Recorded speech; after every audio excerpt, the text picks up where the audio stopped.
ક્યારે એવો વિચાર આવ્યો છે કે આપણા દેશમાં જે લાખો શાળાઓ ચાલી રહી છે એનું સંચાલન આખરે થાય છે કેવી રીતે? મતલબ આટલું મોટું તંત્ર કામ કઈ રીતે કરે છે? તો ચાલો આજે આપણે આ જ જટિલ પણ ખૂબ જ રસપ્રદ સિસ્ટમને સમજવાની કોશિશ કરીએ. એક એવી સિસ્ટમ જે આપણા બધાના, આપણા દેશના ભવિષ્યને ઘડે છે. તો સવાલ એ છે કે શાળાઓ ચલાવે છે કોણ? પહેલી નજરે આ સવાલ બહુ સીધો લાગે, પણ એનો જવાબ આપણને એક આખી સિસ્ટમની અંદર લઈ જશે. તો ચાલો સાથે મળીને શોધીએ કે આ વિશાળ તંત્ર કોણ અને કેવી રીતે ચલાવી રહ્યું છે. જુઓ, કોઈપણ મોટી કંપનીની જેમ જ આપણા શિક્ષણ ક્ષેત્રમાં પણ એક પ્રોપર સિસ્ટમ કામ કરે છે. એને જ આપણે શૈક્ષણિક વ્યવસ્થાપન કહીએ છીએ.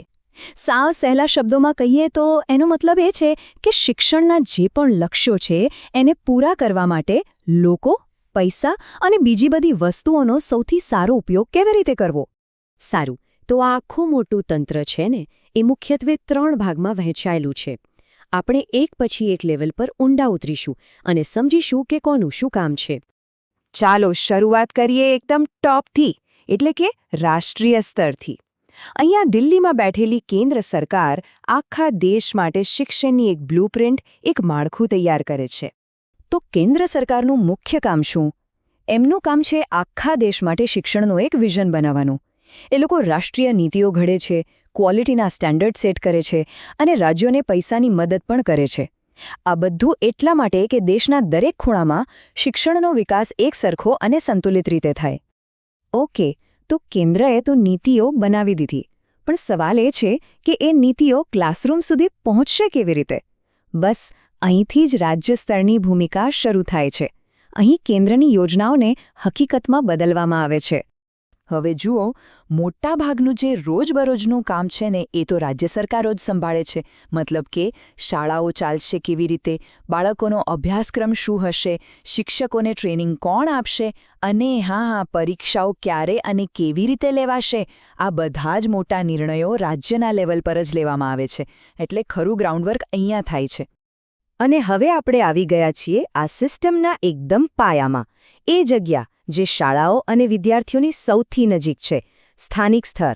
આ એ લેવલ છે જ્યાં કાગળ પર બનેલી બધી પોલિસીઓ સાચા અર્થમાં જીવંત થાય છે. સ્થાનિક સ્તરે જિલ્લા પંચાયતો અને નગરપાલિકાઓ જેવી સંસ્થાઓ સીધી પ્રાથમિક શાળાઓ પર નજર રાખે છે.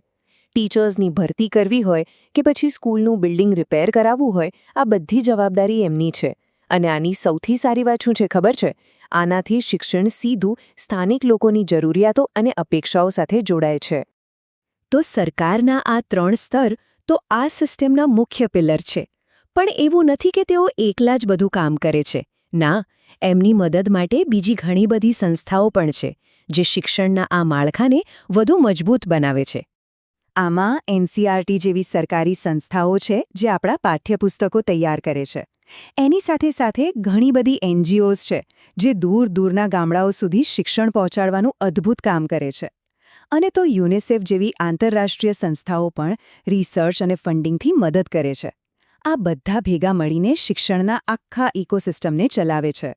તો આ જે આખી સિસ્ટમ આજે આપણે જોઈ રહ્યા છીએ, શું એ હંમેશાથી આવી જ હતી? ના, બિલકુલ નહીં. ચાલો એક નજર કરીએ કે સમય જતાં કેટલીક ઐતિહાસિક નીતિઓએ આ સિસ્ટમને કેવી રીતે બદલી છે. આ ટાઈમલાઈન ભારતના શિક્ષણના ઇતિહાસની એક ઝલક આપે છે. 1960ના દાયકામાં કોઠારી કમિશને જે પાયો નાખ્યો, એના પર 1986ની રાષ્ટ્રીય શિક્ષણ નીતિએ એક મજબૂત ઇમારત બનાવી. અને પછી શિક્ષણનો અધિકાર જેવા કાયદાઓએ એ સુનિશ્ચિત કર્યું કે આ શિક્ષણ દરેક બાળક સુધી પહોંચે. 1986ની રાષ્ટ્રીય શિક્ષણ નીતિ ખરેખર એક ગેમ ચેન્જર હતી. એના 2 મુખ્ય લક્ષ્યો હતા.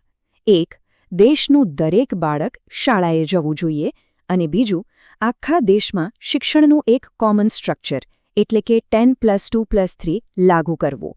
આ એ જ સ્ટ્રક્ચર છે જે આજે પણ મોટા ભાગે આપણને જોવા મળે છે. આપણામાંથી ઘણાને એ ભારેખમ સ્કૂલ બેગ યાદ જ હશે, ખરું ને? તો 1993માં યશપાલ સમિતિએ આ જ વાત પર ફોકસ કર્યું અને એક બહુ જ પાવરફુલ આઈડિયા આપ્યો: ભાર વગરનું ભણતર. એનો સીધો મતલબ એ હતો કે શિક્ષણને ગોખણપટ્ટીમાંથી બહાર કાઢીને વધારે સમજણવાળું અને મજાનું બનાવવું જોઈએ. અને પછી આવ્યું વર્ષ 2009. આ વર્ષે એક એવો ઐતિહાસિક કાયદો બન્યો જેણે આ બે આંકડા 6 અને 14ને ભારતના શિક્ષણના ઇતિહાસમાં હંમેશા માટે અમર કરી દીધા.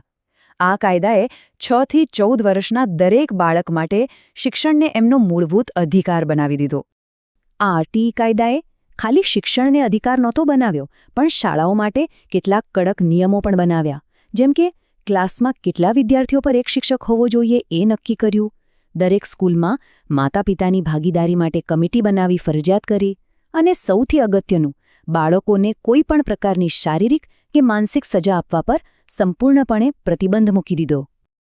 તો અત્યાર સુધીમાં આપણે જોયું કે ભારતની શિક્ષણ વ્યવસ્થા એક જીવંત સિસ્ટમ જેવી છે, જેના મૂળમાં ઐતિહાસિક નીતિઓ છે અને જેની ડાળીઓ રાષ્ટ્રીય, રાજ્ય અને સ્થાનિક સ્તરે ફેલાયેલી છે. આ ત્રણેય લેવલ એકબીજા સાથે જોડાઈને આ આખા વિશાળ તંત્રને ચલાવે છે. પણ અંતે એક મોટો સવાલ રહી જાય છે. આપણી આ વ્યવસ્થા કાગળ પર તો બહુ મજબૂત લાગે છે, પણ શું તે આવનારા સમયના પડકારો માટે ખરેખર તૈયાર છે? શું આપણી શાળાઓ આવનારી પેઢીને આર્ટિફિશિયલ ઇન્ટેલિજન્સ અને ક્લાઇમેટ ચેન્જ જેવી નવી વાસ્તવિકતાઓ માટે તૈયાર કરી રહી છે? આ એ સવાલો છે જેના પર આપણે સૌએ ગંભીરતાથી વિચારવાની જરૂર છે.